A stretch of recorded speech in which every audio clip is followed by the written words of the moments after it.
Hail Britannia! The London series is over, and unlike the last series in London, this one resembled baseball. This is Locked On MLB.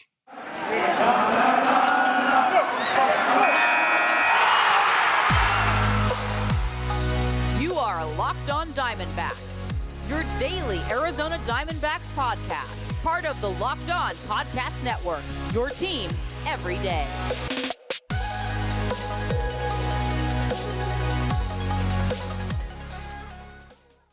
Hello, baseball fans, and welcome to the Locked On MLB Locked On Diamondbacks crossover. This is the weekly crossover where these two hosts of these two shows get together to talk about baseball, bring up the Arizona Diamondbacks, and the state of baseball as we know it. I am the host of Locked On MLB. My name is Paul Francis Sullivan.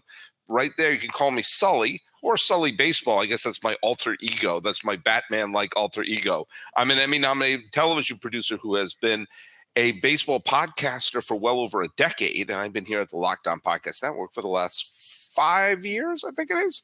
And right over here, right there, is the host of Locked On Diamondbacks. Sign in, please. Yes, Miller Thomas, host of the Locked On Diamondbacks podcast. You can catch me on Twitter. Check out my personal account at CreatorThomas24 if you want to drop a follow. If you want to follow the show account, just look up Locked On Diamondbacks, both Twitter, Instagram.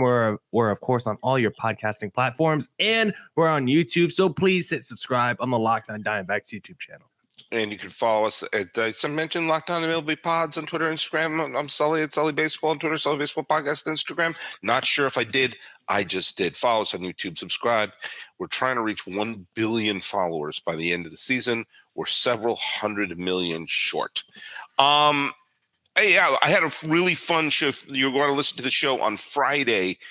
Peter Pratt, the host of Locked On Marlins, was my guest. And Peter lives in England, and as most Marlin fans do, and he attended the games. And I asked him, do you want to be on the show after the series? He said, no, beforehand, because he will be drinking. Mm-hmm. So, he was telling me about how the fact that they're doing a lot to try to get to get a sense of excitement and a buzz about it. Obviously, the last time they did it was Red Sox Yankees, and there are a lot of New York fans and Boston fans in London. Not as many Midwestern fans in London, but I have to say, the first game was a blowout. The Cubs blew the doors off the dump, and then they were up 4-0 before St. Louis even came to bat in the second game. And I kind of thought, this may be a bit of a bust. But the second game was a good game. Cardinals came back, and even though they were down 4-0, they came back. They won the game 7-5. And despite a horrible first inning, the Cardinals woke up and actually started playing decent baseball. But I think the real credit has to go to the people who worked on the London stadium, because do you remember when the Red Sox and Yankees played there? It was like Coors Field circa 1995. Like it was just, it was the home runs, like check swing home runs. It was just not baseball. And without the pitch clock, the games were like 5 hours long. And you were going, this was a horrible advertisement for baseball in London. But I think the second game was fun, and it certainly had a huge crowd. And I think it has to be considered a success.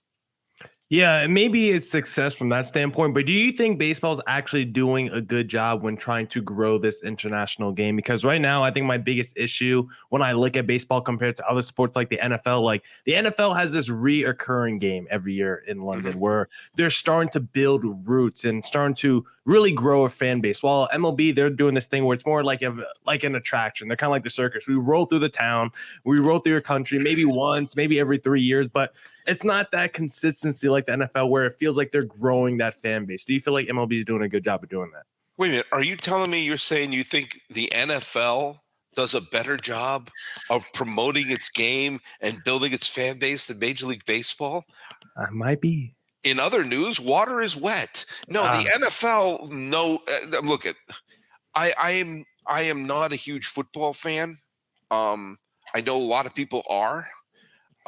But I've always been in awe of how the NFL markets their teams, markets their sport, gets the, they have always been better.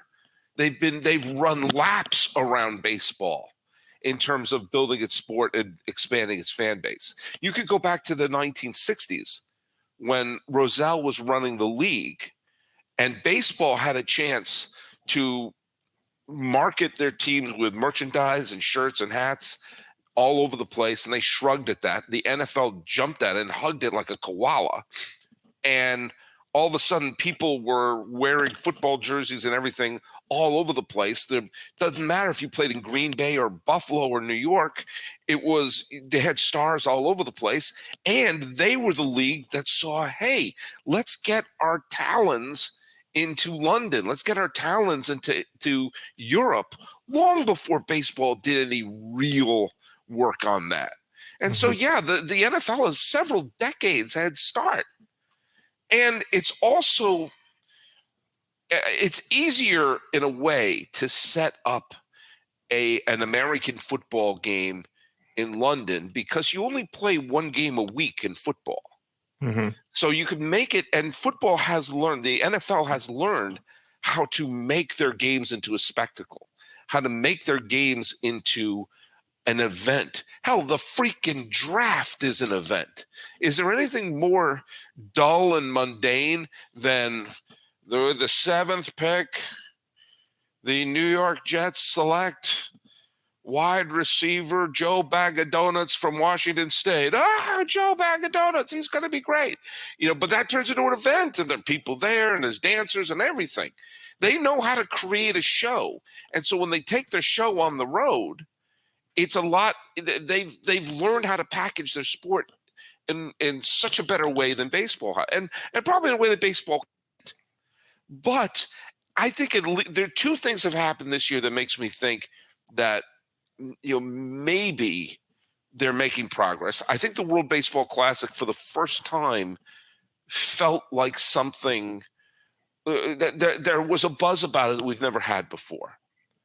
I think before, at least in America, it was always looked upon as extended spring training. And I think this year it was actually exciting. And fans actually got into it in America. And I think that this was a much better produced game, a much better the product that they did this year than the catastrophe that was in 2019. I was saying this to Peter. In order to really get the talents into Europe, which is what they want, they need to have players come out of Europe. They need a star that's born in England. They need a star that's born in Germany or France or Spain or Italy or wherever to make it to the major leagues. And then there may be that bit of interest in the sense of, that they can really start to follow it. But they have to, that requires baseball academies built there, like they had in the Dominican Republic. That requires scouting. That requires creating, marketing the game, having little leagues in there in Europe. I told you that when I was 9 or 10 years old, my family lived in Europe, and there was a group of Americans had a little league that was there, and we were playing basically on soccer fields. And I remember a lot of Swiss families were there. We were in Geneva, Switzerland, like coming up to us, what is this game you're playing? It's baseball. It's baseball. And there was a Swiss kid on our team named Andre who could hit the snot out of the ball. And of course, I guarantee he never played baseball again. But I kept thinking, like, there's a great player in Switzerland that they have to find, but that takes groundwork. And it's a groundwork the NFL has already done and baseball hasn't. Yeah. And so what can baseball do to start laying that groundwork? Because I love the ideas that they're starting to put together with all these league series, because like you just mentioned, I think baseball is in a place where they want to change, where they bring in the Theo Epsteins to work in the front office. And you've seen all the changes with the new rules the last couple of years, and baseball really starting to reinvent and evolve the game and take it to another level and move it more into the modern era. And when I look at baseball, like they're doing this great thing where they go overseas and playing these games in other, overseas and doing all that. Like it's creating this rarity where baseball might only be in your town for 3 days. So you better come get it while it's hot. But like you said, they need to start building roots down in these cities and maybe do a reoccurring thing where it's every year. Or there's some NFL teams, I think the Lions are like signed to go to London like every year, every other year. So maybe you get a baseball team where it's like, okay, you're always going to have one series in Australia, or you're always going to have one series in London every single year, because I don't think just one game every 3 years or whatever is going to leave that lasting impression. Like you said, that family in Geneva, just watching baseball one time as a kid, I don't think it's going to be a lasting impression. You need to grow up around the game. You need to see baseball every day. And right now, MLB is doing a great job. They're on the path there, but they're not quite there yet, I think, in terms of growing this game internationally. I just came up with an idea. Let's throw it out there. Okay. Let's throw it out there. Maybe what needs to happen is, in order to tap into not only the revenue streams of Europe, but the talent pool of Europe, is because I think those are going to go hand in hand. You do see that there are people in America who follow things like the Premier League in England, or the top leagues in Spain, in football, soccer leagues in Spain and in Italy. And you do see there are people in Europe who follow baseball because you can follow it via the internet and everything. But maybe what Major League Baseball needs to do is to create basically 30 minor league teams in Europe, that each franchise has a minor league team. Now, you could call it the European League. Yeah. And the best players there will go to high A in America, but maybe most of the players there never get out of this European League. But there is a chance that the best players will get a shot. Yeah, you make it like a development thing from like development league. Yeah, development league throughout the European Union. There are 30 cities in Europe that could support it. There are 30 franchises.